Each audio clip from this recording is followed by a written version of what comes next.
Ferdinand Fellenberg, young lord of House Fellenberg, the most prosperous family in the Armenian Empire, was a student in the Imperial Academy's Department of Magic. He came from a solid, top-tier education. On top of that, the guy was born rich. Life handed him everything from the start. Obsessed with money, he tells everyone that nothing in this world is more valuable than cash. He used to spend his days talking to merchants. Well, talking is one way to put it. He actually spent his time chewing out the poor guys who couldn't hit their targets, which, by the way, he always expected to be doubled. But like the saying goes, trouble comes out of nowhere. One day, he was talking to a servant about a certain merchant who wasn't really improving much, even though the guy claimed his sales had increased a lot. Ferdinand agreed, but still didn't think it was enough. And right then, out of nowhere, the guy gets struck by lightning, just like that. The shock was so intense that his expression got all twisted, and in that exact moment, a soul approached him. He asked who it was while the soul smiled happily, thrilled to have found someone to possess. Suddenly, this big hand reached for his head and started pouring some incomprehensible stuff into him. Ferdinand instinctively knew it was trying to take over his body. He gathered a bit of mana to launch an attack, and even though the thing came in like thunder, surprisingly, it wasn't that hard to push it away. Still, a part of it had been absorbed into his body,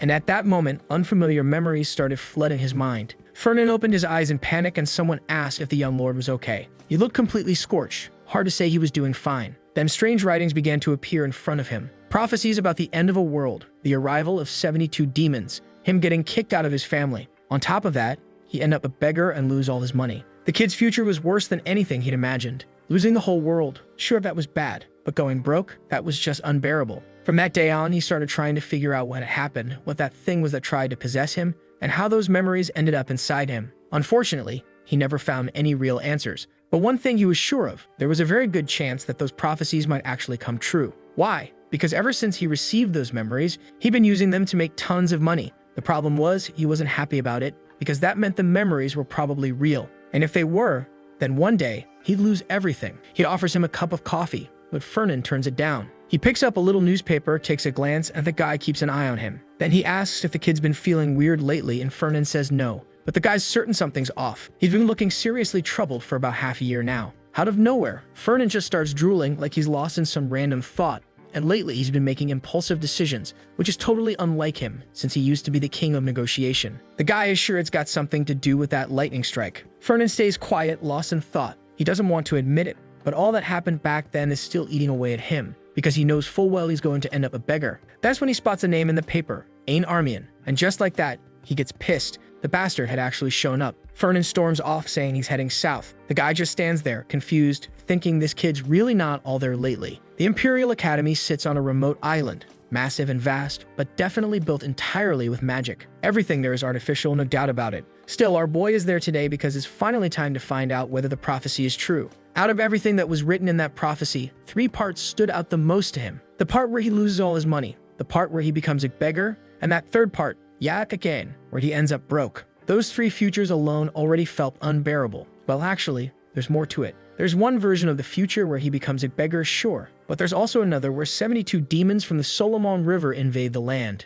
And then there's a third thing that happens. Armian, the one who's destined to save the world from those demons. That name is known across the whole empire. Why? Because he's a direct descendant of Emperor Calenus Armian. House Armian are literally the ones who founded this entire place. That was 1,000 years ago, though, and nowadays they've lost all the power they once had. Still, the prophecy clearly states that the one known as Armian is the protagonist of the story. After passing the entrance exam for the school, he comes to this region to follow a map given to him by the Emperor. From that moment on, he enters the academy and countless events unfold, all of which were written in that novel Ferdinand got implanted in his mind. Which means that if Ferdinand runs into that guy here, the prophecies have to be real. But the reason he's looking for Ain isn't just because he's the prophecy hero. He's also tied directly to Ferdinand's miserable future. He's the one who hands over the letter saying Ferdinand's been expelled from school. And the worst part? Ferdinand has no clue why that bastard was responsible for his downfall. All the text said was that Armian saw Ferdinand Fellenberg as something. It wasn't clear, but because of that, he found him repulsive. With writing that vague and twisted, there's no way to know what caused what.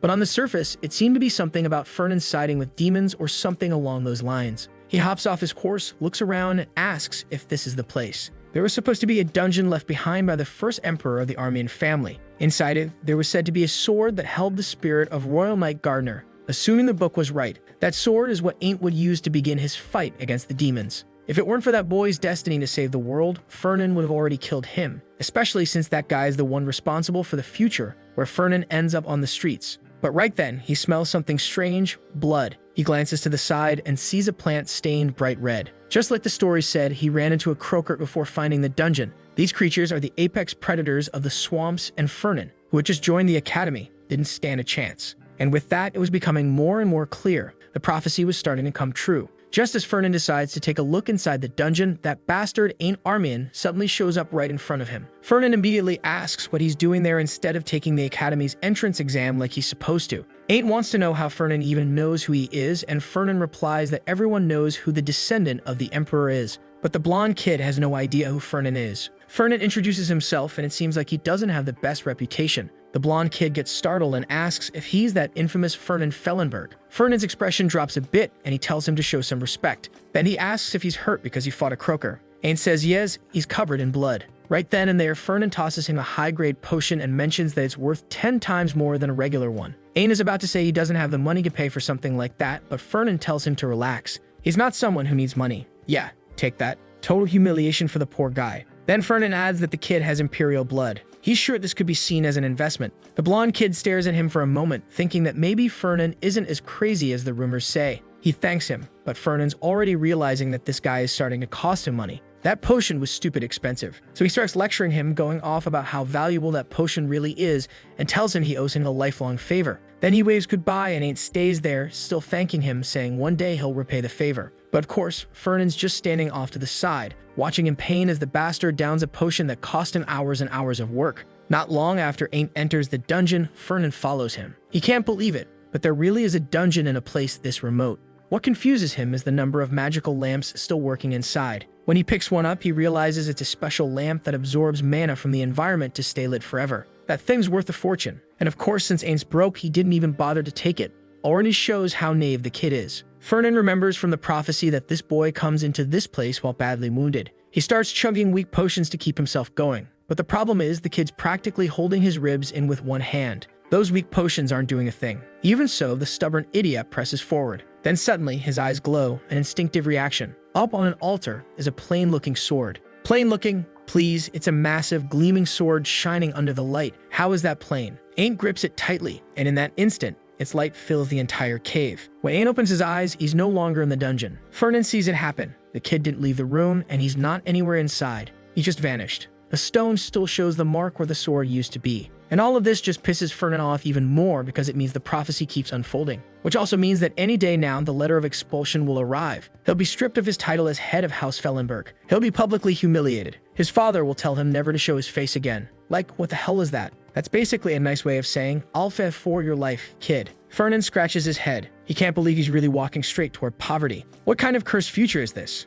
Aint Armian is the protagonist, the hero who's going to save everyone, and also the one who's going to ruin Fernan's entire life. Still, he can't deny it. The boy is like a rising stock that keeps gaining value. The real issue is that their personalities don't match at all. Fernan only cares about money and profit. Aint Armian is all about honor and justice. If Fernan lets his real personality show too much, he might lose his chance to build any kind of connection with the guy. He says it's a tough problem. The butler asks what he's talking about. Fernan asks Hyde what he thinks. There's a certain investment opportunity that could bring in a ton of money if they go for it. Hyde says he'd invest without hesitation. Fernan agrees, but then asks, what if the people managing this investment have a personality that completely clashes with his own? Hyde answers that it's not a problem. The Duke always said even personalities can be aligned when money's involved. That makes Fernan pause and think, yeah, he's right. No need to overcomplicate things. The principles were the same. Invest, take the risk, and make a fortune. Clashing personalities could be overlooked when the potential profit was that high. Still, he needed more information, and he needed it from Aint. So right then, he says he's heading out. The butler tries to remind him that they have a meeting scheduled with someone later, but the boy's already gone. At the academy, your dorm depends on your rank. If you're in the top 10, you're living like royalty. Between ranks 11 and 30, you still get a decent room. But fall out of the top 30, you're basically sleeping next to the dumpster. Sure, they tried to make everything look ominous, but it's still a huge castle. That desperate voice screaming about how disgraceful the dorm is, that's the spirit of Gardner. The one from the sword ain't picked up. The spirit's already laying into him, saying there's no way a descendant ended up with talent this pathetic. He keeps ranting, saying it's a total embarrassment. If the Emperor knew about this, he'd snap the necks of every demon in sight. That makes Aint pause. Why is he bringing up demons? The spirit replies that he wouldn't have appeared if demons weren't involved somehow. Aint mutters that he won't be able to do anything. He's way too weak, just started at the academy, which only makes the spirit even more furious. To be brought back by someone this fragile, What a disgrace. Ain't pushes back, saying it's the first emperor's fault. He was the one who abolished the imperial succession system and replaced it with the current setup, where the 7 noble houses vote. Our guy's family, Armian, is right up there at the top. Apparently, the emperor also donated most of his land to the empire. Wait, hold on. Armian is ain't. That means our main guy is Fellenberg. The blonde kid goes on saying that because of all that, they even lost their sword techniques. Basically, he's summarizing the past century for the spirit. But seeing how much of a mess things are now, he tries to lift the spirit's mood a little. He still has potential.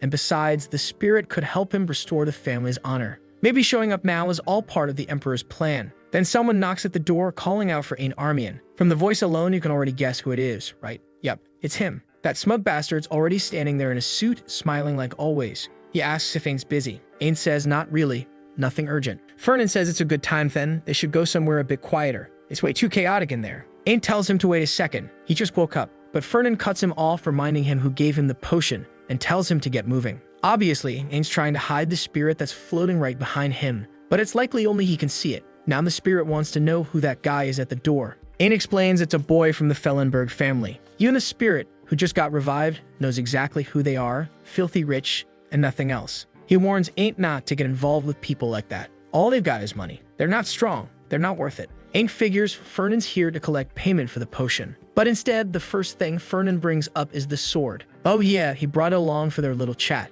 Ain't explains that he just feels safer carrying it around lately. But Fernan already knows that sword is the one holding the spirit of Gardner. Ain't asks why Fernan wanted to meet him. Fernan says it's nothing major. He just invited him to grab a bite. But Ain's hesitant. The place looks way too expensive. Fernan replies that you can't turn down a senior's invitation, and Ain't agrees to go. So the two of them are sitting there, checking things out while Fernan quietly observes. The kid seemed kind and easygoing, but Fernan knew he was trying to hide something. He goes ahead and asks what the boy plans to do after graduating from the academy. Usually, people come to a place like this to expand their influence. It's odd for someone from the Armian family to be here, considering they always refuse to get involved in this kind of thing. Ain says he's here because he's tired of hearing people talk about how his family is washed up. The Armians still have royal blood, even if just in name. And for that reason, he wants to become a true knight and restore the family's honor. Fernan studies his personality a bit more. He can already tell the boy has a strong sense of determination, ambition, and a whole lot of pride in his lineage. They keep chatting about whatever until the scene shifts. Finally, Fernan feels like he's starting to understand the kind of person Ain Armian really is. His original plan was to sponsor him a bit and buy him some things to invest in him. But judging by the boy's personality, Fernan knows that would just feel like an attack on his pride. This kind of investment needs a push and pull approach, kind of like a relationship. You give a little, and then nothing. Then give a little more, and nothing again. He knows that with someone gentle, the only way to build trust is by gradually earning their loyalty. And only then, when the timing is perfect, he'll reel him in. Right then, the butler shows up and asks where he's been. Fernan asks if they've spoken to the Birchevs yet, and the butler says, yeah, the Birchev girl he needs to talk to about that whole issue with the merchants has actually been waiting for quite a while. Fernan had completely forgotten about her. The butler says that if he'd known she'd take this long, he would have told her to come back another time. But she decided to wait, and it's been 3 hours now. She probably thinks Fernan's been deliberately stalling to get her to give up. To which Fernan replies that honestly, that just makes things easier. If she's discouraged, it'll be even easier to crush her. Whoa, easy there, kid. He laughs and says that either way, he still needs things to go well with the Birchevs. Then suddenly, he feels something strange.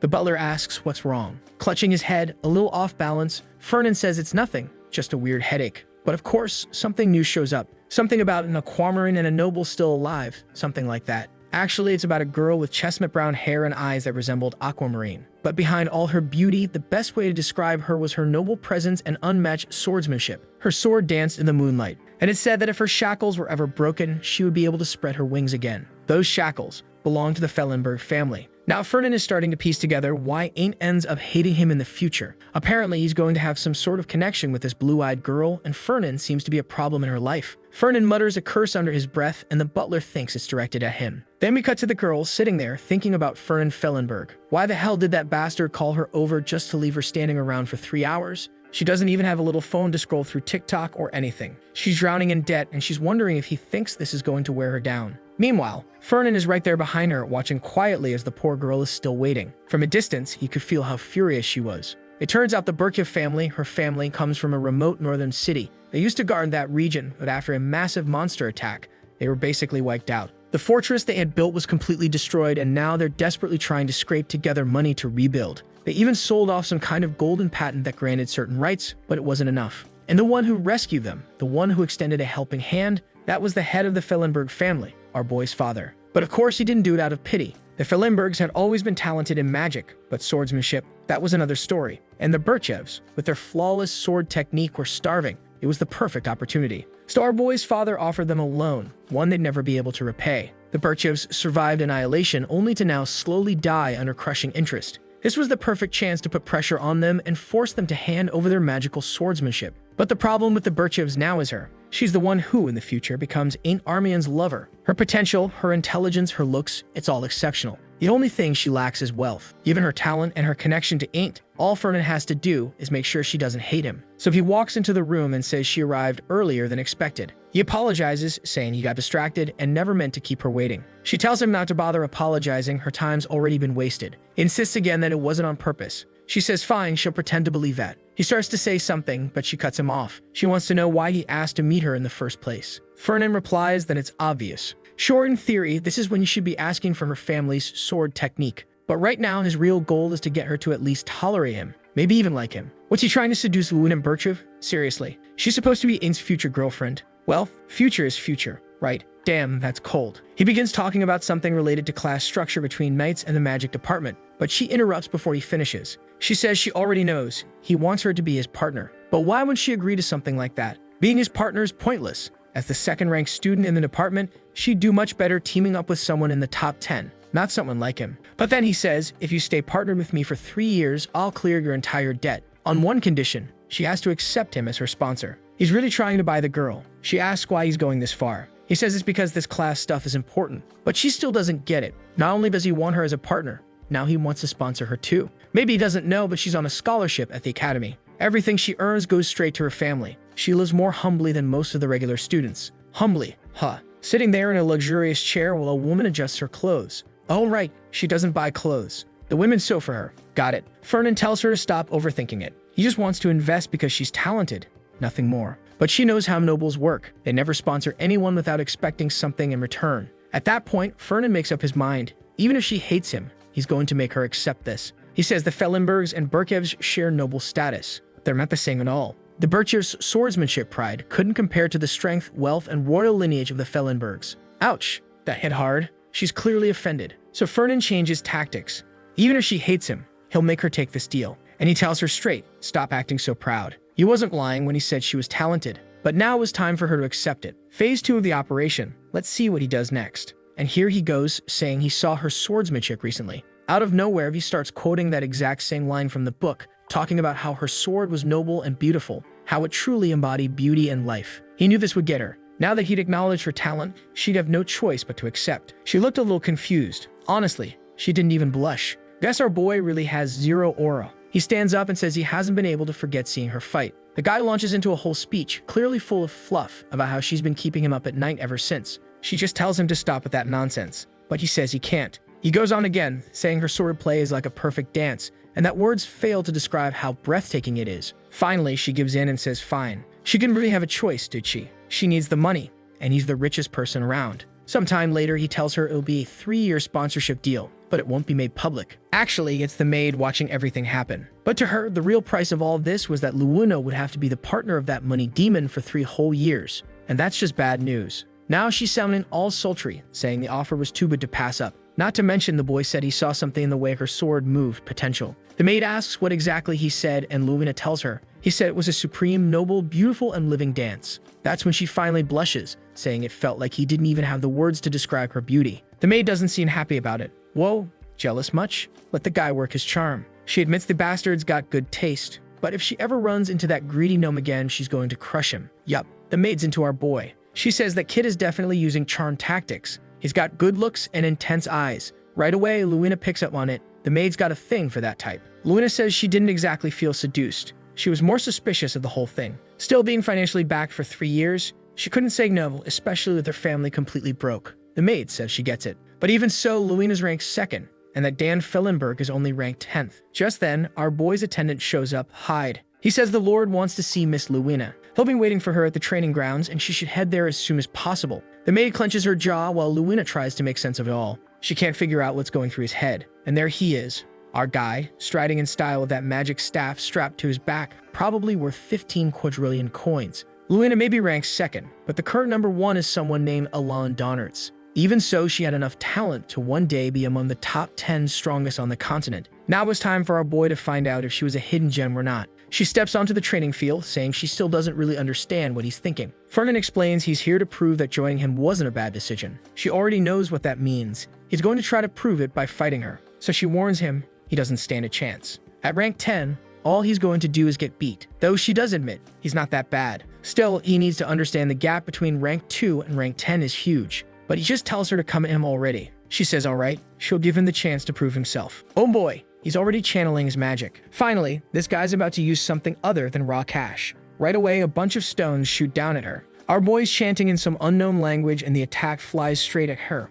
but she just spins her sword once and slices everything apart, all while smiling. In the same second, she charges at him. Stashes flying here and there, jumps left and right, she's coming in fast. He's genuinely impressed at how easily she's tearing the whole place apart. He keeps launching spells, but she keeps deflecting them like it's nothing. And then, bam, he teleports. Now he's behind her, drawing a magic circle. She knows the training arena has reinforced flooring that's supposed to resist all magic, and yet, somehow, he's still wrecking everything. It makes her pause for a second. Could Fernan Fellenberg have really done all this? He's just been standing there, calmly casting spell after spell, smacking his staff into the ground. Now she's starting to wonder, has Fernan Fellenberg been hiding his true power all along? So the guy's rich, good-looking, and secretly powerful? Come on, share some of that around. She notices he's casting multiple spells back-to-back without resting, which makes no sense. He'd need a ridiculous amount of mana to pull that off. That definitely isn't the power level of someone ranked 10th. At this rate, she's actually going to lose. She activates a tornado and starts shredding all the floating rocks to pieces. Fernan reappears, watching someone with a smirk. The whole training ground is falling apart now. Sky breaking through the ceiling, stones flying everywhere. With her sword in hand, she charges at him again. Another flurry of slashes. And now, our boy's still just standing there. Let's see if she hits him. But suddenly, the sword clatters to the ground. Wait, no, that was his staff. Looking all sheepish, he says he gives up. She immediately suspects he's messing with her. Is he seriously trying to humiliate her? He says no, he's completely out of mana. He literally can't do anything else. She stares at him for a moment. He doesn't seem like he's faking. It all makes sense now. He drained his mana entirely. There was no way he could have won like that. Since she managed to defend herself, that clearly counted as her victory. But even so, she still felt uneasy. Something about the whole thing just didn't sit right. Then Fernan says he's got something for her. Yep, this is her prize for beating him. A box of chocolates. He knows she likes them. Apparently, his family produces some of the finest chocolate out there. He's sure she won't turn it down. And if she doesn't want that one, he could always buy some Kraken chocolate instead. A little dazed and practically drooling, she says it seems like he's been doing some research on her. And he fires back, saying he wouldn't go that far for someone like her. Begs, is he in love or not? Make up your mind. He says he just looked up a few people in the top rankings. She replies that's exactly what stalking is and turns her back. Tells him to stop trying to offer her chocolate just because she won a duel. She's not a child. He insists a little more and she yanks it out of his hand, saying fine. But then she stops him. She wants to ask something. How in the world does he have that much mana? Enough to fire off so many chain specials back to back. Normally, that'd be impossible for a mage. It's way beyond normal limits. If he's that skilled, why is he only ranked 10th? He smiles and says it's obvious. A merchant doesn't need to be in the spotlight. This guy purposely keeps his rank low just to make more money. Not in pride. Even pride comes second to profit. He glances at his staff. Someone nearby asks what happened. It's Hyde. He wants to know why Fernan burned through all the mana refills and the mana amplifier. Our boy says he had to duel Luina, and she was surprisingly tough. He came completely prepared and still got wrecked. Not only did she defend herself effortlessly, but his mana ran out way before he could even think about hurting her. Hyde doesn't get it. Why go that far for her? Was she really worth it? Fernan says it's simple. She's an investment for the future. Once again, the butler's wondering if this is a side effect of that lightning strike to the head. Honestly, our boy's just thinking that Hyde was absolutely right. Her swordsmanship really was elegant. Now it made sense why he was so focused on the Burka family's techniques. Not to mention, Luina really did have talent. So why was it that, in the future, she never seemed to stand out? Maybe her gear was subpar, or maybe something happened along the way. Well, yeah, our family basically ruined her by burying her in endless debt. Still, the attendant wants to know, what's Fernan going to tell the Duke? After all, he didn't manage to obtain the legendary sword style from their family. Fernan admits he hadn't thought that far ahead, then asks if this means he's going to lose his position. The butler says no, he won't be exiled. He'll probably just get killed, run over, and left in a ditch. He already sent a letter to the Duke ahead of time so the guy can be ready to execute him the moment he shows up. And instead of panicking, because he knows this is about to spiral out of control, Fernand's been trying to distract himself and ignore it all. A few days later, the letter finally arrives. He opens it, nervous as hell, wanting to know what his father said. He's already on edge because the response came much faster than usual. The butler confirms it, but says the real concern now is what's inside. Fernan even asks if his dad sent a separate letter with an execution order. The butler says no, though he's pretty sure today is the last day he'll be serving Fernan, since it's the end of the line for him. Fernan knows deep down he's not going to lose his position because of this. It'll be because of Hyde being overly dramatic. But when he finally looks at the letter, all his father wrote was that he probably got possessed by a demon. Right then and there, Fernan says he should go visit the old man. Obviously, he can't tell anyone that he got a hold of that prophecy, or that he knows a bunch of stuff that hasn't happened yet. It's not like he can physically prove it. There's no actual book, just the information inside his head. If he just blurts out the truth, his father will think he's some delusional merchant who's lost his grip. Probably get furious, thinking Fernan's trying to ruin the entire family. That's why, for now, the goal is simple: minimize the damage this Birchev situation might cause. When he gets there, the Duke tells him he looks a lot calmer than expected. He asks if his son's been doing drugs or slowly losing his mind. Or maybe the demons that the Emperor killed in a past life have started possessing his child. Because if it's none of that, then he can't explain what the hell is going on. Fernan responds that he simply decided to make a better investment in the Birchev family. The Duke wants to know what kind of investment could possibly be better than receiving their secret sword technique. And Fernan just says he can't tell him. The Duke replies that this isn't a request. Right now, he sees Fernan as nothing more than a disgrace, a fool trying to squander the family fortune. But Fernan holds his ground, saying even so, his beliefs haven't changed. If the Duke trusted him with the Birchev situation, the outcome would bring in a fortune far greater than that sword technique ever could. The Duke says if that's really the case, he's willing to reconsider, but he wants to know the source of Fernan's confidence. Fernan says he can't reveal that. The Duke's temper flares. He says this is getting ridiculous. He didn't raise his son to be this reckless. He should know that things like this can't just be handled with vague words and empty promises. That's when Fernan realizes he'll have to reveal something about the prophecy if he wants this to work. He really didn't want to start talking about it, but he's running out of options. So he says that in exchange for being fully responsible for the Birchev matter, he'll share one piece of information that only he knows. The Duke asks how that's even possible. Fernan says it's because of an intelligence network he personally manages. Of course, his father wants to refuse, saying there's no way his personal intel group is smarter than the one run by the whole family. But fine. He's curious about this so-called big information Fernan claims to have. So Fernan tells him about the Hurros Mountains in the east, territory of Viscount Donnert's. There's an undiscovered mana crystal mine in that region. His father says that's hard to believe. Usually, as soon as mana mines are discovered, they're stripped clean. How could Fernan's group, which is clearly inferior, know about something like that, while their intelligence team missed it completely? He even says Fernan's group is made of children. Fernan just shrugs and says kids love digging in the dirt. They got lucky. All this father needs to know is that the amount of mana crystals down there is more than enough to cover the potential loss from the Birchev negotiations. The Duke's face turns serious. What can he say? He loves money too. A mountain of wealth was enough to make any problem disappear. Mana stones, rare crystals containing magical energy, are one of the best ways to get rich. The only problem is, in the prophecy, this mine is only mentioned briefly. There's no exact location, and Fernan himself hasn't seen it. He doesn't know how big it is, or if it really holds that much value. But right now, the goal is to buy himself time with his father. He also remembers that the Donnert's family had some sort of supply operation there, but it failed after a cyclone hit. Obviously, they were supposed to claim that mana mine for themselves. But now Fernan's family has a chance to swoop in and take advantage of the situation. The Duke says if what Fernan said is true, it could fix the mess he made, but it'll have to be verified first. For now, Fernan should return to school and focus on his studies. Fernan thanks him and walks out, sweating, thinking that at least he managed to calm the Duke's temper. But just as he's walking away, his father calls out, "Fernan." He turns around, panicking. What is it? The Duke just invites him to dinner, since he's already there. Later, the Duke talks with the butler, looking a bit disappointed. The Black Turtle and his family's intelligence group missed something this important. He snacks quietly, saying he'll look into what's going on with their information network. Then the Duke asks what the butler thinks about Fernan. He says the boy's been shaping up to be a respectable merchant. The Duke agrees, but still wants to know how they found out about this mine. It just doesn't add up. They should also investigate Fernan's intel group, find out how they're getting this kind of information. Maybe that's what they specialize in. Apparently, Fernan's group is called the Golden Pillar, and Fernan himself is a specialist in locating mana stones.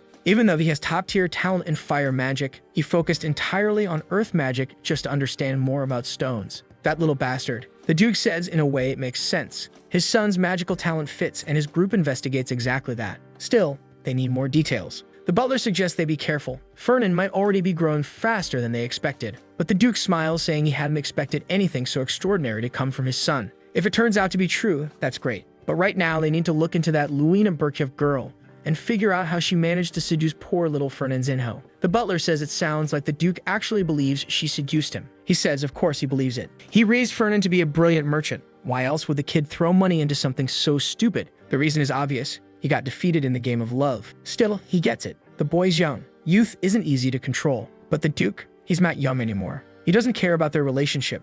What matters is understanding why Fernand's getting involved in all of this. Why is that boy, who loves money more than his own father, suddenly choosing something like this? The scene shifts to Luina, happily eating a giant ice cream cone that our boy gave her. They're talking about someone named Carlos. Apparently, he also wanted to sponsor her, but once he found out Fernand already was, he went after someone else. Fernand asks why she told him she needs to understand that rumors spread, but she replies that in the end, everyone's going to find out anyway. Besides, she already knows people will assume she's only partnered with him for the money. And the reason she doesn't want to hide it is because, well, that's exactly what it is. He nods and says, yeah, money is great. He really likes it. With money, there's nothing you can't get. Right then, she understands why people call him the demon of wealth. That's exactly why she hates him. And that's when he hands her something, an elixir and a voucher. The elixir was made using mandrake roots, and the voucher could be redeemed at one of his company's stores for a weapon. She immediately wants to know why. There's no way she can afford something like this. He brings up the sponsorship contract. She says she's aware, but even so, this is way too much. These kinds of items are extremely rare. From his reaction, though, she can already tell. It's only rare to someone like her, someone broke and drowning in debt. To him, it's nothing. Even so, she refuses to accept it. Meanwhile, Fernand's thinking. Considering the fact that he's destined to become a beggar in the future, anything he can do now to prevent that is a 100% gain. He tells her that refusing his support goes against the terms of their contract. She agreed to be sponsored after all. She snaps, practically breathing fire, and says, fine, I'll take it. He stands up and says, see you in class. As he walks away, she can't stop thinking. Even if this is a sponsorship, it's going to come at a cost. Is there some hidden clause in the contract where he ends up losing everything? That can't be real, right? But what really gets to her is that she can't understand why he's going so far, giving her all these rare and valuable things. Maybe he's trying to seduce her just to steal her family's sword technique, or maybe it's something else entirely. Whatever it is, it doesn't matter. There's no way she's fallen for him. Yeah, sure, the moment someone says that, you know they're doomed. Poor Ain't Armian. Somebody tell him his future fiancée, who he hasn't even met yet, has already been stolen. Meanwhile, back in class, Fernand knows Ain't is supposed to be around somewhere. But where is he? Ah, there he is, standing quietly off to the side. Today's lesson is about real combat training and swordsmanship, the deadly kind. And according to the prophecy, this is where Ain't is supposed to start drawing attention. This is the beginning of the story, the moment the world starts watching the hero rise. Fernand wants to know what Ain's doing here. Did one of the students catch his eye? Fernand, being part of the ranked students, says he's supposed to keep an eye on the incoming competition. He asks if the guy's here to observe Ain't Armian, and the other boy grins and says, of course, he's from the imperial bloodline. Considering that Ain's family descended from the great savior himself, and that it's been 100 years since any of them enrolled in the academy, yeah, people are definitely curious about him. That blonde guy's name is Ludger Schwaben. He's the second son of the current ruling family. 100 years ago, they were elected as the new imperial family, and they've held power ever since. Turns out they share ancestral roots with Ain's family, but their bloodlines split off a long time ago. They placed a lot of value on their current position, and now someone from the same ancestral line, Ain't, might come back and take that spotlight. So naturally, he's attracting a lot of attention. Ludger tells Fernand there's someone else interested in Ain't too, a guy named Varen Kalbunder. Seriously, what's with these names? This guy joined the academy as the second highest scoring student, and he's probably looking to steal whatever attention Ain's getting for himself. That's exactly why he was staring so hard at the kid. That was the name Fernand had been waiting to hear. In every hero's story, there has to be a villain, and it looked like in Ain't Armian's story, this was the guy. The one who swore he cut Ain't Armian down at the root. The instructor announces the next match, Anton Durin versus Ain't Armian. And just like that, every single person involved in the future Fernand had seen was now gathered in one place. It really was something fascinating. In the memories, he recalled everyone cheering for Ain't, the crowd screaming his name. But right now in this moment, no one even knew who he was. No one had any idea of the potential he held. For Fernand, though, this was the moment to see if his investment was going to pay off. The instructor tells them to get ready, and then gives the signal to begin. Durin charges forward at full speed. Ain't looks startled by the first clash of swords. Durin swings straight for the neck. Was he serious? Was he really trying to decapitate him? But Ain't flips into the air, landing to the side. Still, the jump drains him. Up in the stands, the second prince remarks that Ain't got unlucky going up against someone so skilled in the first round. Anton Durin had ranked 10th in the entrance exams. Definitely not someone to underestimate. For the record, Ain't had ranked 36th, and that was before he got his hands on the Emperor's sword. The second prince shrugs and says there's nothing worth watching here and starts to leave. But Fernan says he thinks something interesting is about to happen. Right on cue, Ain't launches a wide slash straight at his opponent's face. A grazing cut across the cheek, his uniform tears open. And in that moment, he realizes, if the blade had gone just a little farther, he would have been sliced clean in half. Now, even those two smug guys who were looking down on the blonde kid are suddenly paying attention. Fernan can tell that Ain't only struggled at first because Dern came in too aggressively. It was just a lack of battle experience, but the talent was clearly there. And once he locked in, it only took seconds for him to beat the guy who ranked in the top 10. Now Dern's on his knees, totally humiliated, defeated by the guy who was ranked 38. Wait, wasn't it 36 before? Is his rank dropping by the minute? Dern flares up with aura, shouting that there's no way he's going to lose here. Off to the side, a pair of students comment that Ain't's doing better than they expected, but there's no way he could beat someone who ranked 10th. The second prince adds that, well, at least he's living up to the Armian name. For someone supposedly untalented, he's putting in a decent effort. Fernan, however, sees it completely differently. Lack of talent?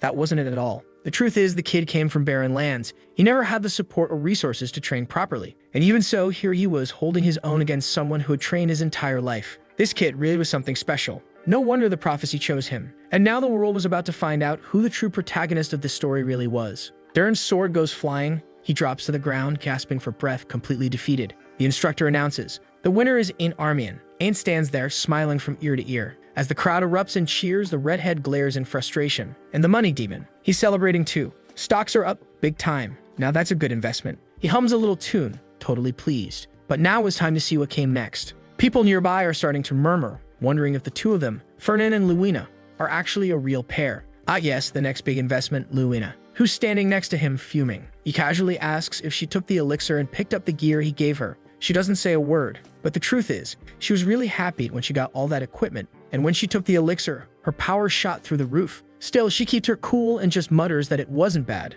It was okay. Suddenly, someone walks over. It's the instructor, who says that all the perfect pairs have been finalized, and thankfully, no one was late. She was Roselia from the magic department, and the guy next to her was Grad, the knight. He walks by handing them some scrolls announcing that class is about to begin. Everyone's going to receive maps from the assistants, and the first class is a practical one. At least in this academy, they actually value a good fight. The redhead says they're going to get real training today. From this point on, they'll be thrown straight into the field. On the map they're getting, the destination is marked. All they have to do is arrive at that exact location within 4 hours. But here's the catch. They can't arrive too early or too late. They need to get there precisely 4 hours from now, at exactly 2:00 p.m. Some curious students ask if this will affect their grade. They're told straight up, this is just as important as the midterm exams. Their gothic professor says that if there are no questions, they're heading out. She simply wishes them good luck. The scene cuts to a mountain deep in a forest, and here comes the dynamic duo. One of them asks where exactly they are, but Luina's already fired up and tells them to get moving. Still, they should probably take a quick look at the map first. But then as they turn around, they notice another pair staring at them, and the red-haired girl calls out to Luina. Fernan immediately recognizes everyone. Jane Hux and Ned Palin both rank below 70. In other words, not even worth the time. Damn, that's cold. Normally, that's what he'd say. Someone who makes decisions based on pure logic. Up ahead, they're already halfway through. But the girl looks ready to fight, and Fernan just shrugs and tells her to do what she wants. So she draws her sword, saying it's time to grab some bonus points. He asks if it wouldn't be easier to just handle this with magic. They go back and forth discussing how to deal with it, while the other dude's just trying to find a way to slip away. But the very next second, Luina's already in the air doing flips, declaring she's about to lock in those bonus points. Oof, looks like those poor students just got obliterated. Well, one of them did throw up a pretty solid barrier. Props to that. Actually, never mind. It's over. The two of them are lying on the ground in tears. And just like that, another team's been eliminated. Back in the observation room, the professor comments that one more team's down. Everyone's dropping faster than expected. Roselia, the gothic professor, thinks it's fine. At least the students aren't being wiped out by monsters. It's way more interesting when the conflict is internal. The professor asks if there's any group she's paying close attention to. She says, of course, Ludger Schweman and Alain Donitz are the strongest team. Carlos is also a name worth keeping an eye on. And obviously, the most bizarre team in the whole class, Luina Burchev and Fernan Fellenberg. He agrees. That pair was totally unexpected. And honestly, Luina seems to be at a disadvantage. Was it because of the money? What did make sense was that Fernan never cared enough about grades to invest just for academic improvement. The professor says she's sure there's another reason. After all, she knows for a fact Fernan could raise his rank anytime he wanted. The professor is confused. What do you mean by that? She tells him to look closer. Ever since Fernan joined the academy, he's always been ranked 10th, no matter what happens. Even top students usually fluctuate in rank. So how come, no matter who comes or goes, Fernan never moves from 10th place? On top of that, his written exams are practically flawless. The only time he loses points is during the practicals, which keeps him locked at 10th. Woo, you sneaky little bastard. What is this? Ayanokoji behavior? The professor finally gets it. The kid's doing it on purpose. Rosalia confirms it, obviously. And you might not know yet, but the one who destroyed the training grounds recently, that was Fernan. The professor can't believe it. That entire place was reduced to ashes. There was a hole in the ceiling. What the professor wants to know is, why is Fernan hiding his abilities? She answers that there's really no way to know for sure, right? Based on his motivations, maybe it's about money. And there he is, standing confidently on top of a rock, pointing north on the map. Meanwhile, down below, Luina seems to be beating the life out of everyone. A little while later, a bunch of students are already lying on the ground, knocked out, and she asks if he at least found something. He says they're going to have to head north. The downside is the path is full of people. But for her, that's perfect. She's ready to wipe out the next group. Just then, though, a giant fireball comes flying at them like a comet. Someone approaches, saying they finally met. A blonde guy and a girl who already looks like she's about to lose. Carlos Deniv. Yeah, even his name sounds like he's going to get wrecked. Luina says it was a cheap shot, but he replies that this is real combat practice. They'd better know they won't get away now that fate brought them together. Luina doesn't understand why this guy's so angry. Fernan says it's obvious. It's because he stole her from him. She tells him to quit with that. She doesn't belong to anyone, so there was no stealing. Apparently, this blue-haired guy wanted to pair up with her. And now Carlos is all red in the face, shouting at them to come fight. Fernan realizes that fighting is inevitable at this point. Luina thanks him, saying their rank is higher, more points for them. He tells her to go ahead and charge in. He knows there's no stopping her. If anything, he'll provide backup. But she says she won't need it. They hadn't coordinated anything anyway. How would they even be in sync? Meanwhile, Fernan's already lifting chunks of earth with magic, telling her not to worry. Stones fly everywhere. He tells her to trust him. And the crazy part is this guy doesn't even specialize in earth magic. Just wait until he finally uses fire. The next chapter opens with the gothic professor saying there's a good fight going on. It's on the Eastern Mountain. No monsters are supposed to appear there, so it's worth checking out. Turns out the two teams she'd been watching are now clashing. It was finally time for her to see what Fernan Fillenberg could really do. And there he is, hurling boulders while Luina charges in. It's a real fight between powerhouses. She thought the blue-haired guy was a swordsman, but apparently he's a mage. Seems like every guy in this world is a mage. Our dear Luina is confused. Her body feels incredibly light. There's only one explanation. Fellenberg used support magic, but when did he even cast it? He's too smooth with it, already backing her up mid-fight. She glances over and gives her a wink. She realizes he's insane. Right then, she almost gets slashed by the other girl, but dodges just in time. Now is not the time to be distracted by that idiot. She needs to finish off Alia. She blasts a powerful explosion, and Alia blocks it. Now the two of them are locked in close sword combat. But then Alia's partner fires off a lightning bolt. You'd think Fernan would step in, but no. Luina gets hit. She's paralyzed, unable to move. Alia steps forward, saying this is the end. Luina mutters that it's nothing, but it's too late. Alia activates her aura and says it's over. Then a golden flash streaks across the field. Not lightning, a meteor. No, turns out Fernan used a kind of teleportation. He pulled off a substitution spell and brought her right to his side. She's stunned. What was that? He simply says,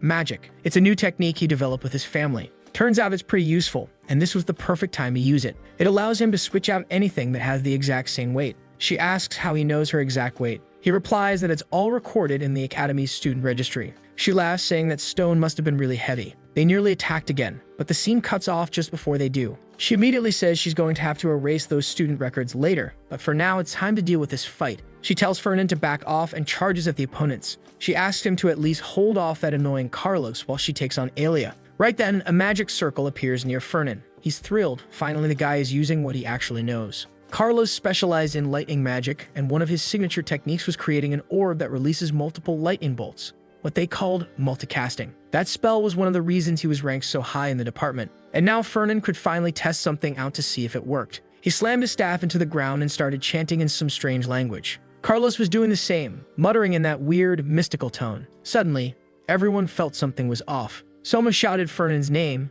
He had just been struck with a lightning bolt right to the head. Smoke everywhere. That was already the second time he'd been fried. But of course, he was totally fine. Carlos was in disbelief. How had the entire lightning spell been blocked? On the ground, there was an item. Clearly something he used. Probably super expensive. The kind of thing only he could afford. Fernan explained it was something that could store energy. He just made a few adjustments and apparently worked really well. Once he fine-tunes it a bit more, he's planning to sell it in stores. Carlos says that artifact is cheating. But Fernan replies there's no such thing as cheating or cowardice on the battlefield. This was a real fight after all. Then he calls out to Luina. Carlos turns around, worried about Alia. but Ferdinand had already given the command to finish it. Luina's bright blue eyes flare as she lands a clean hit. Nearby, the top two students, probably number 1 and 2, were watching. The prince, Ledger, the blonde one, remarks that there are only 4 people left now. Alan, the number 1 ranked student, says what really interests him is how Ferdinand blocked Carlos' lightning. Ledger admits he doesn't know much about Ferdinand. He'd been hiding for a long time, but now that he's teamed up with Birchev,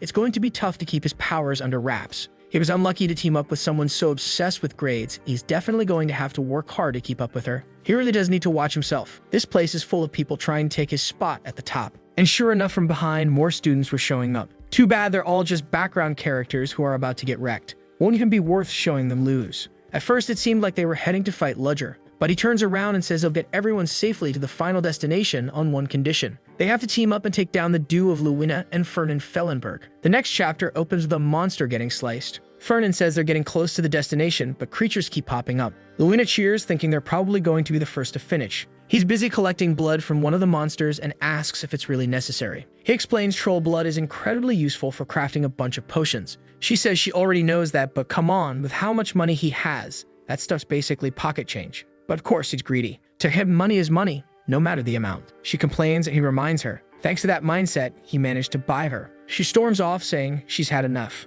He teases that she sounds awfully desperate to stay at the top of the ranking. She admits it. There's a very specific reason why she has to be at the top. Suddenly, he says he senses someone approaching. Actually, not just someone, quite a few people. Right away, and they're surrounded. Magic starts flying, stones come hurling through the air. He raises a barrier and slices down the first few attackers. What the hell? It all happens so fast. Someone's charging straight at Luina with a sword, and wouldn't you know it, it's Alon Donitz, the same guy who already got beaten by Ain't. Now it's her turn to take him down. They trade blows in a clean fight, but the impact sends both of them flying back. They manage to land just fine, and as usual, she's fired up. They immediately charge at each other again. She activates her aura and tells him to bring it on. He stays silent, though, and keeps fighting. Another solid sword clash. But then a strange movement cuts through the middle of everything. And suddenly, another mage appears, flames in hand. Wait a second, that's not just any mage. Isn't that the guy ranked second, Ledger? But before anything else happens, a wave of dark energy sweeps across the entire field, heading right for him. I honestly don't even know who cast it. This fight's gotten way too chaotic. The blonde guy's smiling. Oh, of course, our boy Ferdinand took things seriously. He's hurling fire and stones everywhere now. A massive explosion goes off right in front of the whole crowd of students. The other guy complains he was only trying to test Ferdinand to see how he react. No need to go all out and vaporize everything. He says that kind of effort isn't like Ferdinand at all. But Ferdinand just answers that this time he wants to make sure they finish in first place. The guy smiles and says it's a shame, because they can't really win. They can't settle this peacefully, but if they fight now, neither team will be able to finish. So how about this? Let Ferdinand and Luina take first, and they'll settle for second. That way, both sides come out ahead. Looks like Ferdinand's about to show what he's really capable of, and he absolutely does. He basically humiliates the guy, telling him that unfortunately, they'll have to wait until next time. The guy clearly picks up on the hint. Right then, Ferdinand throws down a massive portal beneath everyone. A huge magic circle appears as the ground splits. He's tearing up the entire forest. At the same time, he throws up a barrier around him and Luina. Turns out they had set up this trap ahead of time. But by then, it was already too late. Everyone else is sealed inside a stone cocoon. Ferdinand calls out to her, telling her it's time to go. Wait, are they really just gonna leave like that? No way it ends that easily. But it does. The headmaster congratulates everyone and announces the rankings. First place, Luina Birchev and Ferdinand Fellenberg. Those other two grumble, and second placed, totally wiped. Ferdinand compliments Luina on the result. She admits she didn't expect them to actually come out on top. She thought it was unfair since they didn't go up against the strongest. But he tells her that doesn't matter. In the end, they still won. The professor announces the official end and reminds everyone not to wander around. At that moment, Luina asks about Ain Armian. She explains that she saw him the night before. She had been training and stumbled upon something interesting. She describes it in the exact same way Ferdinand described her when he first saw her sword dance. Suddenly, Ferdinand puts a hand over his face. At first, it seems like he's just confused, because after all, he's been trying to win Luina over. But now she's clearly fascinated by another guy's sword skills. But no, that's not it. It's something to do with the prophecy. Another part of it has just been revealed. Apparently, Ain Armian reached out his hands and asked Luina to become his knight, but she refused. Now Ferdinand can't make sense of what's happening. Even the prophecy is getting scrambled. The text is all flipped upside down. He can't even read it properly. There's something apocalyptic coming, and it looks like Ain Armian is its target. But someone, a female knight, stood in front of him. And now the story is shifting. This wasn't how the future was supposed to go. Ain asked what she thought she was doing, and she answered, "Today I'll be your knight,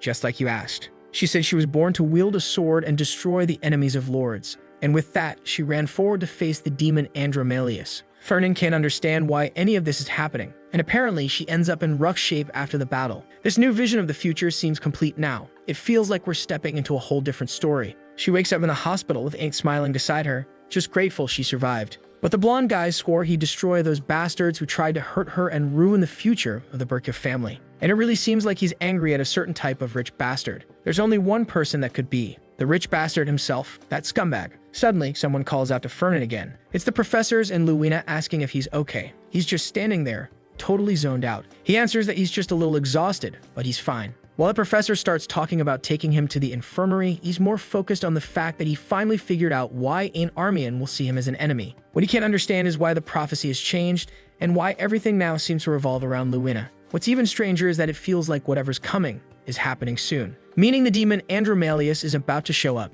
And to be honest, doesn't that bastard kind of look like his dad with that same tired face? Next chapter. Ain is praising our boy for coming in first place, and the kid just walks into the carriage saying he's exhausted. He'd been thinking about that Andromalius guy, the 72nd demon. Man, what a number to remember. The creature takes on a human form but has a little snake on his arm. No matter how many books our boy searches through, that's the only info he can find on the bastard, which makes sense. Really, he showed up during the war 1,000 years ago. So how is there supposed to be any detailed information on that freak? Those things were all wiped out by the first emperor and haven't been seen since. Still, he's relatively calm. Ain's going to deal with that guy anyway, so it's not really his problem. The real issue is that it looks like Luina's going to get hurt in all of this, and now he's wondering, should he tell her what's going to happen to her? He tried bringing it up, but all she did was ask if he's losing his mind. He asked her, "Hey, do you believe in demons?" That just confused her even more. He pushed her to give a straight answer, and she finally said yes, she does. After all, this entire nation was built to fight demons back in the day. Then he asks what she thinks about the idea that demons still exist. And of course, she once again asks if he hit his head and completely lost it. Now he's sitting there trying to figure out what could possibly convince this girl when an idea hits him. In a month, during one of the knight's training sessions, Ain is going to defeat Kalbunder, the second strongest one. And from that point on, nobody can really compare to Ain. But the loser in this case doesn't just lose the fight. No, it's worse. It's like their honor and their standing with their family gets wrecked too. The redhead realized he completely misjudged Ain. He thought the kid would be pathetic, but he was dead wrong. That burning frustration ends up pushing Kalbunder over the edge, and in the end, he gets possessed by a demon. And it's right then that the creatures start to appear. If our boy can use that moment to persuade her, it might be the perfect chance. Next scene. We switch over to Ain's little ghost friend, who says not to trust those two families getting close. The only ones who could have stood by him in the past were always the Burchevs. Turns out, our boy already knows about the ghost's little chat. What the hell? He's already got almost all the info he needs to carry out his plan, but there are still a few missing pieces. He knows those pieces are going to show up eventually, but this time it's taking forever, and it seems like he needs to meet some kind of condition first, whatever that means. The scene then cuts to Ain in his room looking over everything that happened, how our boy got first place with the Burchev girl. The ghost says it was all thanks to her, coming from a proper family. There's no way that Fellenberg guy was any help. That bastard only cares about money. But Ain explains that nowadays the Fellenbergs have way more influence than the Burchevs. The ghost blames himself, saying it's all because he backed those bastards 1,000 years ago. Suddenly, he gets an idea and tells Ain to ask the Fellenberg boy for money. The blonde guy is confused, but the ghost insists this is the perfect chance, especially since Fernan actually seems to like him. The ghost convinced the guy wants to build some kind of relationship with the Armians, and the Fellenbergs always use money as bait to get what they want. So now Ain's wondering, did Fernan only get close to him because of something else? His family's already ruined, so what could he even offer? The ghost tells him to stop putting himself down like that. He says the reason doesn't matter. He's just sure a Fellenberg would act like that. Apparently, they're still behaving the exact same way they did 1,000 years ago. But poor Ain says there's no way our boy would do something like that. He seems like a genuinely kind person. The first time they met, he immediately gave Ain a ridiculously high-ranking title just to help him out. No way he sees that guy as cold and calculating. He says it'd be dishonorable to ask for money, but the ghost starts scolding him, reminding him that even the first emperor, who was insanely powerful, unlike him, needed help. So he better learn to beg and get some money from the Fellenbergs. Cut to the next scene. Ain is crushed. He didn't get to meet Fernan. Ain says Fernan must have too much going on. The guy's got to take care of the guild, the merchants, and keep up with his studies. Ain just asked them to make one thing clear. He's not just anybody. He's Ain. But Fernan replied saying he was too busy and told him to come back later. So Ain turns around. What can he do? He came all that way to ask for money, and now he's walking away empty-handed, feeling completely humiliated. But Fernan is watching from the window. He finds it strange. He hasn't even thrown out enough bait for Ain to show up like that already. Hyde walks in and says he already sent the kid away, then asks why Fernand's pushing him off when just a few days ago he was talking about getting closer to him. Fernand says it's because it's weird he came so suddenly. Everyone who seeks out the Fellenbergs usually has an obvious reason. He knows why Ink came, and that's exactly why he's even more suspicious. It's not normal for someone like him to go that far just to ask for money. That's why he sent him away. He has a feeling Ink came to ask for help, even if he didn't want to. And for now, it's best not to offer anything unless he truly trusts the boy. Hyde thinks he's overthinking it, wasting too much brain power on the descendant of a fallen family. But Fernand just says the kid's got talent, and he's sure it'll be worth it. Hyde agrees, but says it's weird that Fernand sent him away, if that's how he really feels. Fernand tells him to stop complaining and just go to the family warehouse to grab some elixirs. Looks like that's what he plans to give Ain't. Hyde says it's risky. If they hand over one of those ultra-rare elixirs and they don't work, they'll end up losing out. Fernand, however, says that if the most expensive one didn't work, they'll just make an even more expensive one. In this life, if you haven't succeeded yet, it just means you haven't spent enough money. Back in Ain's room, the little ghost is kind of stunned by the audacity. I mean, they didn't even send the boy himself, just a servant. At least they sent a letter of apology. He says he wants to take a look since the Fellenbergs are usually pretty polite. Our boy always refers to himself as somebody in the letter, which basically means someone more experienced. And that really ticks the ghost off. But what really gets Ain's attention is the gift. He checks it right away. It's an elixir infused with the spirit of the sacred bird, and it's perfect for the Armian sword style. Right then and there, Aint says that Fernand's really something. Even if he didn't give him money, he still offered something incredibly valuable. While Aint gets emotional, he says he always knew Fernand was kind. Now he's more determined than ever to keep working hard and live up to Fernand's expectations. Next chapter. Fernand asks how it went, and Hyde says Aint easily defeated Varen Kalbunder. Even though Varen had a slightly more advanced sword technique, Aint's aura was just overwhelming. Fernand asks if that's thanks to the elixir he sent, and Hyde says it probably helped a bit. But judging by Fernand's smile, Hyde says it seems like Aint would have won with or without it. Fernand simply replies, that's something we'll never know. What really matters is that, just like the prophecy said, Varen was defeated, and now he's going to be possessed by a demon. He tells Hyde to keep a close watch on Varen Kalbunder and find out what he's up to. He needs to know when and how this guy's going to make contact with the demon. He also says to keep an eye especially on where he goes, who he interacts with, and what he talks about. Hyde doesn't seem too interested, but Fernand insists. He needs to know everything that Varen does. The days go by, and soon Fernand is receiving updates about everything, from when Varen goes to the bathroom, to when he trains every class he takes and who he talks to. 2 weeks pass since the start of this whole surveillance operation, and still nothing. Fernand is sure something's wrong. According to the prophecy's timeline, demons should have started appearing and destruction should have begun. Looks like either Hyde's slacking on the job or maybe the details of the prophecy about the possession were off. The prophecy stated that after being defeated by Aint, Varen would grow in rage and confront him again during the mid-year exams. But the outcome would already be decided. Aint, taught by the spirit of Gardner, would completely overpower him. And sure enough, he beat him, leaving the guy knocked out on the ground. But what Aint didn't realize was that a strange demonic energy had started to seep into Varen's body. Suddenly, Fernand wakes up. It's morning. Apparently, he slept through the night and dreamt the whole prophecy. This time, it wasn't like before when the visions would come to him directly. It was more like a dream. Still, it seems he finally knows exactly when Varen will be possessed. During the mid-year exams after being defeated by Aint. And here's the kicker. That exam? Yeah, it's today. The damn prophecy caught him off guard. He wasn't expecting it to be right now. Hyde walks in and tells him that finally he's waking up early and it's time for breakfast. But then he sees Fernand storing a bunch of items into his portal, including his Zelda-looking shield, and asks what's going on. Fernand just says he's going to watch the first year's fight and might need some backup, so Hyde better come along. But no way. Hyde refuses. Turns out he was summoned to the Duke's territory, and Fernand just accepts it, saying it's fine. He'll take someone else. Hyde finds it strange, though. He knows Fernand doesn't have any friends at this academy. Fernand insists, claiming he's being slandered. He does have friends, all right. Look, friends he bought with money. Luina, now confused, wants to know what that's all about. He tells her he needs an escort to go pick up some elixir. She's not exactly thrilled, saying it's exam time, but then she mentions she could use a little help since she's being sponsored. The moment Fernand offers to reduce her debt, she immediately says she's in. When she asks where they're going, he says it's up in the northern mountains. She points out that the first years are taking their mid-year exams right now, so going up there is borderline insanity. She warns him if they interfere with the exam, both of them could get expelled for it. But then it hits her. If he's being allowed into the area, he must have bribed someone to let them in. He just smiles, saying the professors are surprisingly flexible. But suddenly, she says she's heading back to the dorm. He tells her to hurry up and come back. They're not gonna get caught. What kind of knight goes back on her word, he says. She tells him that's not it. She just forgot her little sword. He tells her to get moving already, says she'll come skipping and singing all the way. Obviously, they needed to be at that place, counted among those present, to witness everything going down. And there they are. Fernan reminds her that he paid off the professor to let them in, but they still can't afford to get caught. She immediately scolds him, saying he knew this was shady and wrong, and doing all of it anyway only made it worse. He tells her she's such a good kid and says he's going to check where they need to go. He vaguely remembers the location from the map. It's where Ing's fight happens. And finally, he gets to face Varen, who's turning into a demon with the right person beside him. He calls out for her to come with him. She's still focused on how he even got a full map of the entire test area. Clearly, the bastard paid a lot to that professor. He tells her to stop complaining and hurry up.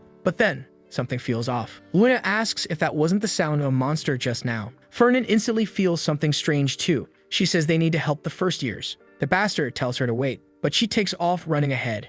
She shouts back that someone's unconscious, but it looks like they had a defensive spell up, so they managed to survive. The problem is, whatever did this is weird. Creatures in this region aren't usually that aggressive. Fernan can't believe it. It's already started. And again, that eerie roar echoes through the trees. Luina asks what the hell is going on ahead of them. Why is the entire forest exploding? Then she asks, where even are they? When she glances to the side, something's approaching, and here comes an orc, mace in hand. But Luina doesn't hesitate. She slices clean through its arm, sending the chunk flying to the ground. But the creature keeps advancing and she's confused. She just hacked his arm off. Why won't it stop? Then chunks of rock start flying. Don't worry, the Money King himself is chucking boulders at its back. The beast keeps charging anyway. More stones slam into its chest in a barrage. Luina manages to dash past, stepping off a tree and dodging another attack in midair. She lands beside Fernan, confused, asking what the hell is going on. He explains it's a creature that's gone berserk. In that state, it won't feel any pain. This kind of monster is on a completely different level from the usual ones, and it's obsessed with killing anything alive it sees.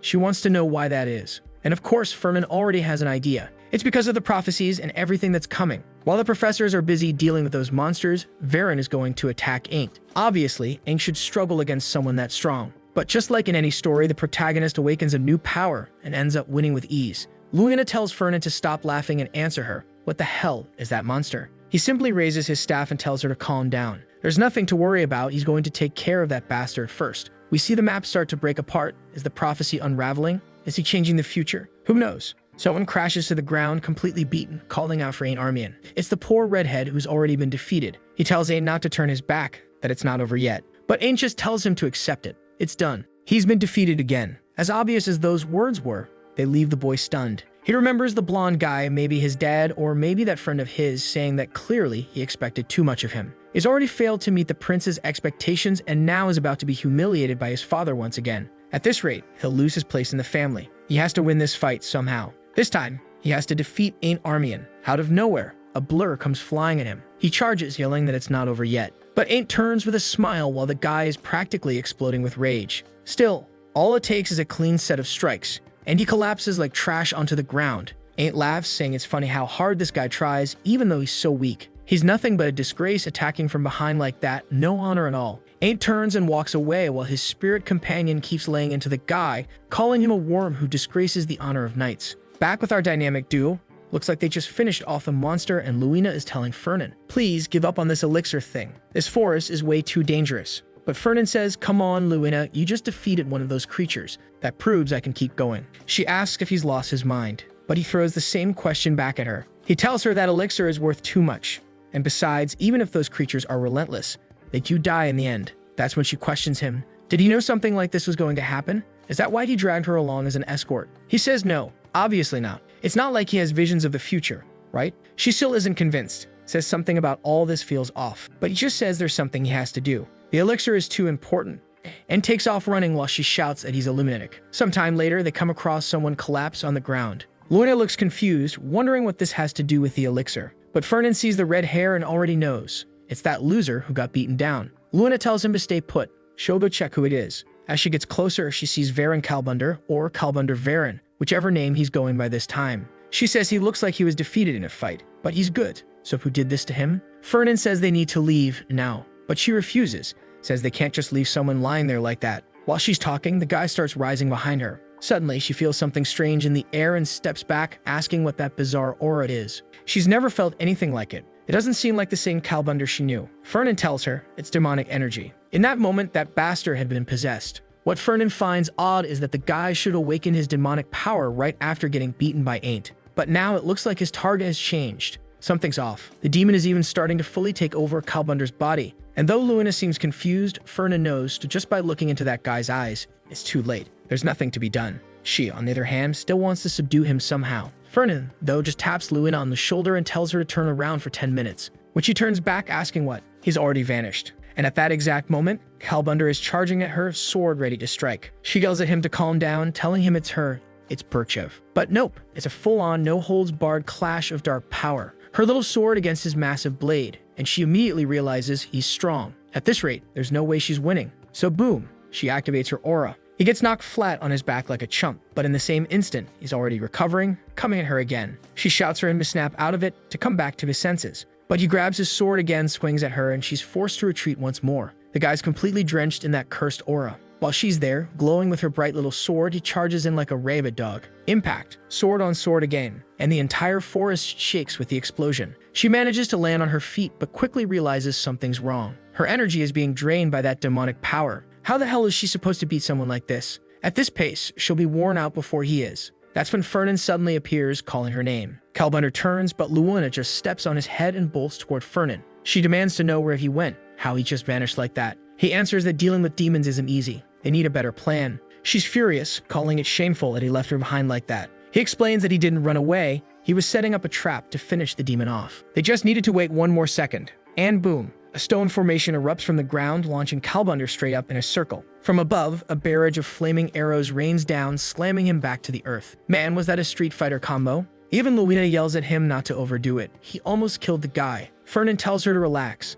With demonic energy like that, he wasn't going to die that easily. In fact, she should take a closer look. All that did was make him even angrier. Luina tries to say something she noticed during the fight, but he completely ignores her. Instead, he says he'll have to use this. He pulls out a giant crystal. Yep, definitely more of that money-fueled power. More flames start gathering around the redhead. Now he's looking seriously corrupted. Flames engulf him, and finally he collapses, charred and defeated. Fernan lets out a sigh of relief, saying the operation was a success. Luina, however, points out that the item he used was ridiculously expensive. So wasn't that a massive waste? He agrees, but says items like that are meant to be used. She thinks it was overkill, but he's convinced. You can't take down a demon-possessed opponent that easily. Besides, he knows this cursed guy, Varen Kalbunder, was supposed to be one of the key players in the world's destruction. That's when it hits him. In the story, Ain't Armian was supposed to have a tough fight against this guy and awaken his true power through it. And that's when the realization lands. Sure, Ain't will become stronger than Luina in the future. But right now, when he's just starting at the academy, Luina is still way stronger than him, which means Fernan didn't have to use that expensive item at all. She probably could have handled it herself, just like Ain't eventually would have. She gives him a smack,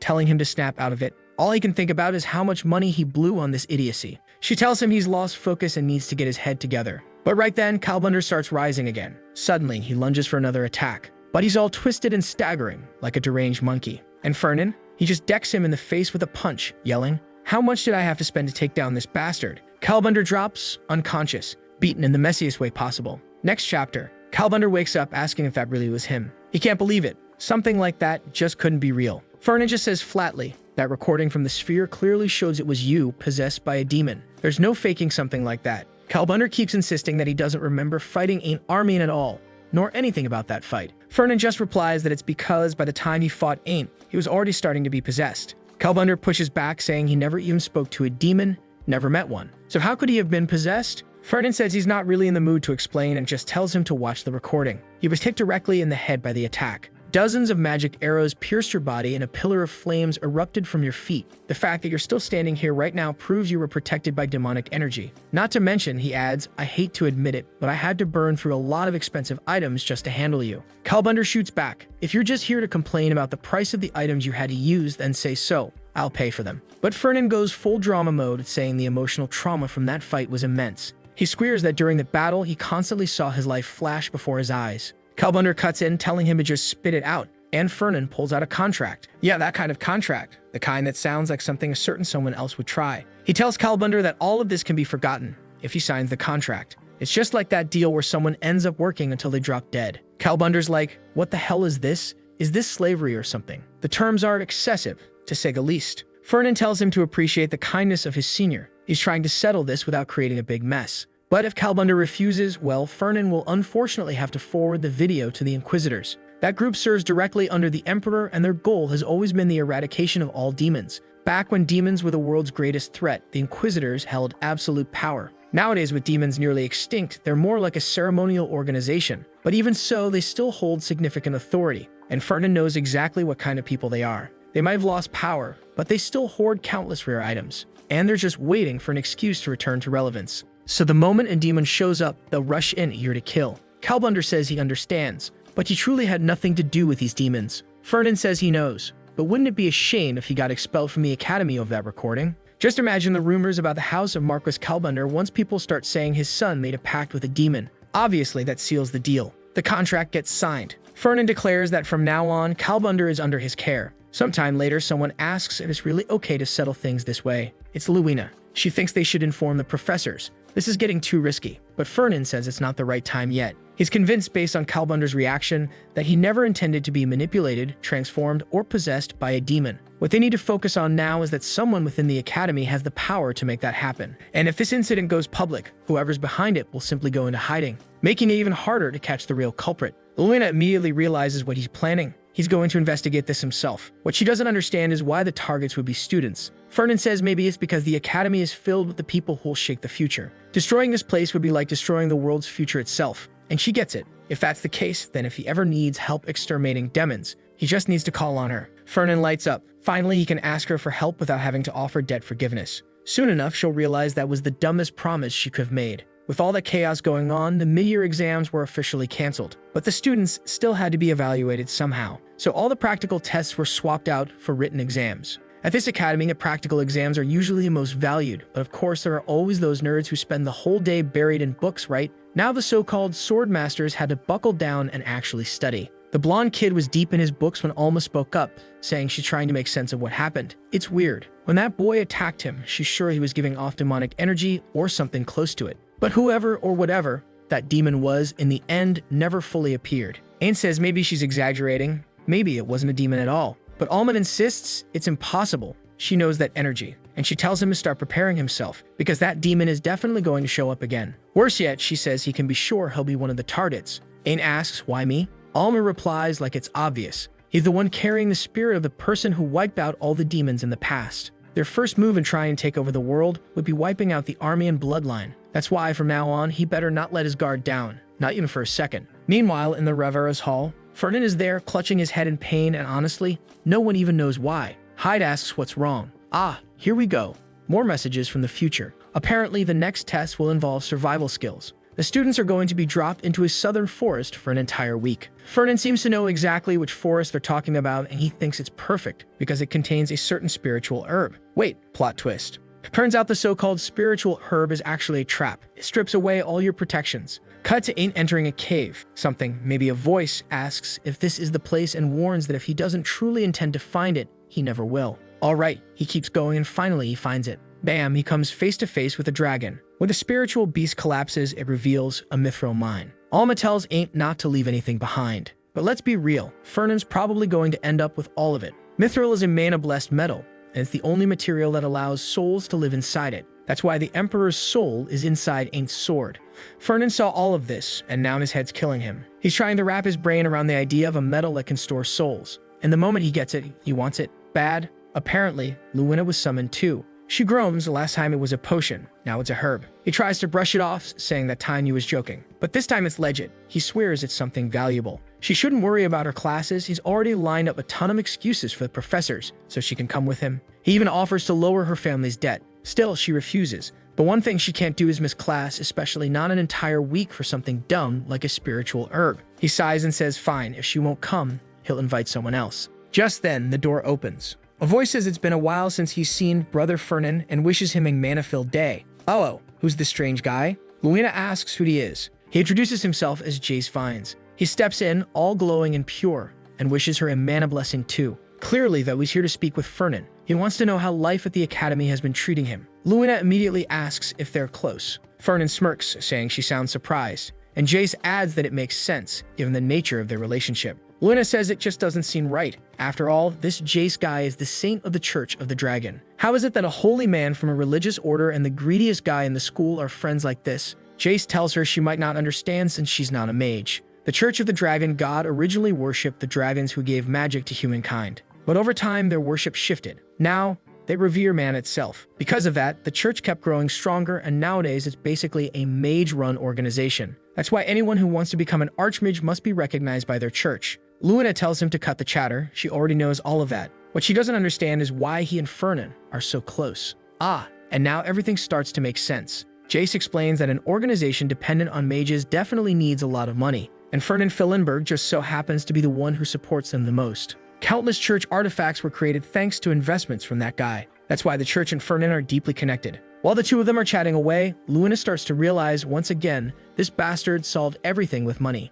And now she's wondering how the hell Jace is even considered a saint. Jace gently asks her to ease up with the harsh words. It's not like they can refuse Fellenberg's help, right? When he sees she's only getting more worked up, he says he was just joking. But she's already walking away, saying she now fully understands the relationship between the two of them. He asks her to wait. They just met, but she says she's not getting involved in any of this. Jace waves goodbye, saying they'll talk again real soon. He blesses her with mana and closes the door. All the weirdos in the room turn their attention to Fernan, wanting to know why they were summoned. Our boy gets right to the point. He needs help collecting some herbs. Jace says spiritual herbs are interesting, sure, but Fernan better not get any ideas. He's keeping everything for himself. What Jace really wants to know is why Fernan's doing all this on the day of the training. With the abilities Fernan has, he could easily head out now and collect everything himself. Fernan answers that if it were that simple, he would have done it already. Unfortunately, he doesn't know the exact location. In theory, the prophecy gives enough hints. We're talking about a massive lake in an enormous forest. And not just that, there are 7 lakes in the southern forest. Fernan has been infusing mana into the lake beds, trying to locate the mana-based reaction tied to the herbs,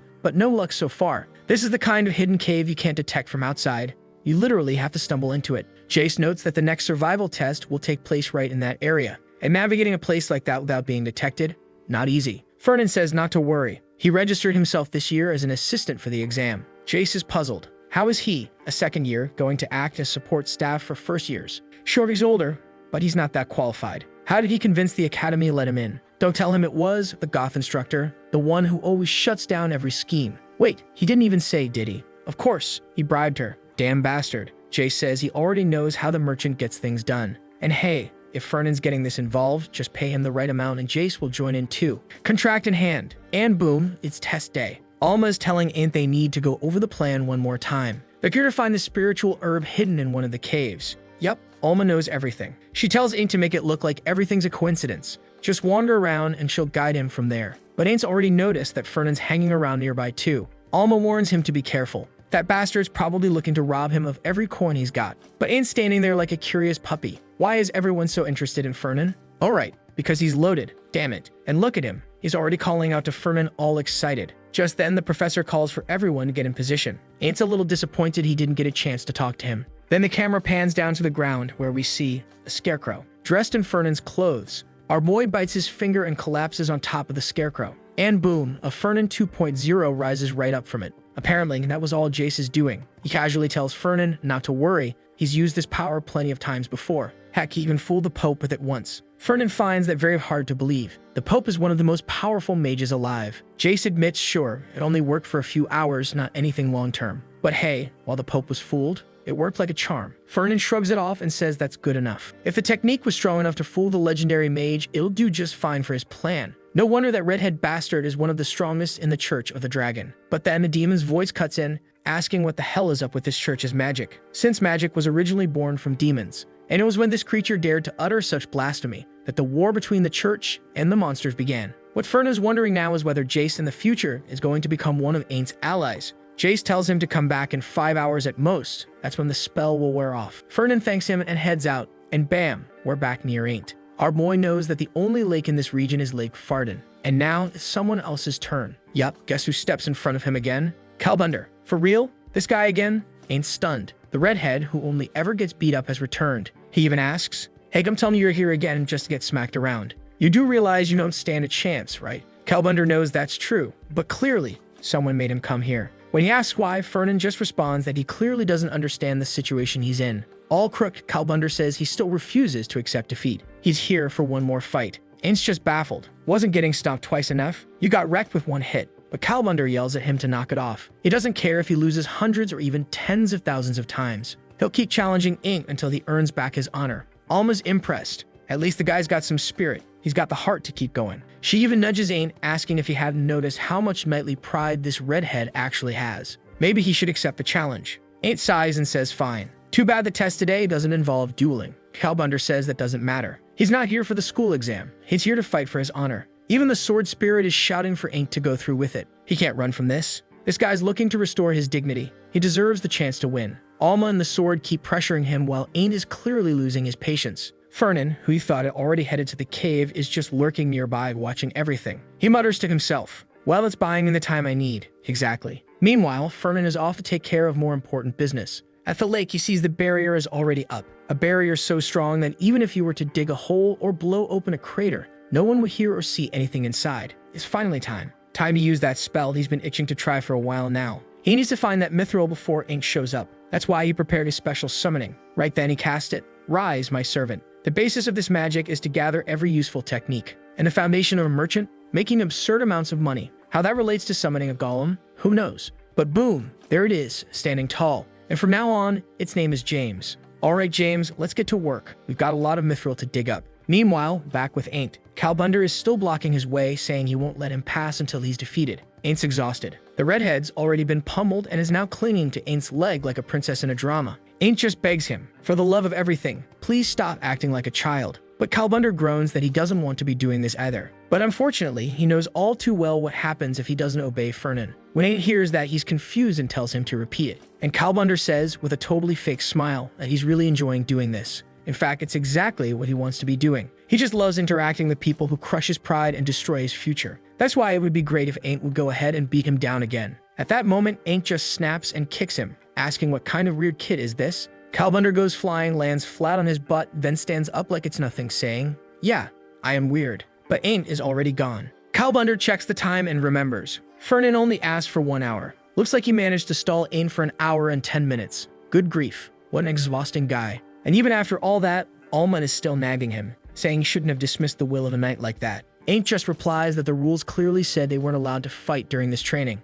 Besides, he was the one who told him to come to this cave in the first place. He's curious to see what's inside. Alma tells him to relax. Whatever's in there isn't something that can be stolen. Very soon he'll get it. There's something extremely rare inside. Something that's going to change his life. All he has to do is take a look down there. And when he does, Aint's expression changes. There was the spiritual herb he'd been looking for. But deeper inside the cave, someone else was already celebrating. Yep, our boy Fernan, along with his trusty golem, scooping up all the mithril. Aint says it's great they found the herb, but how the hell are they supposed to mine all this with a dragon hanging around? Alma says she wasn't expecting a sea dragon to show up now either. But hey, they're already here, so now they have to deal with it. Aint asks if she expects him to go charge at it. Alma tells him that sure, if he wants to end up as lunch, go right ahead. He needs to understand a creature like that is way above his current level. But right at that moment, bonk, a tiny stone hits the dragon. His eyes slowly turn and lock on them. Then it rises. Alma instantly realizes things just got a lot worse. But Aint, he's just standing there, completely certain. Now that the dragon woke up, it was going to be like in that video that helps Mamoru make more juicy content for his viewers.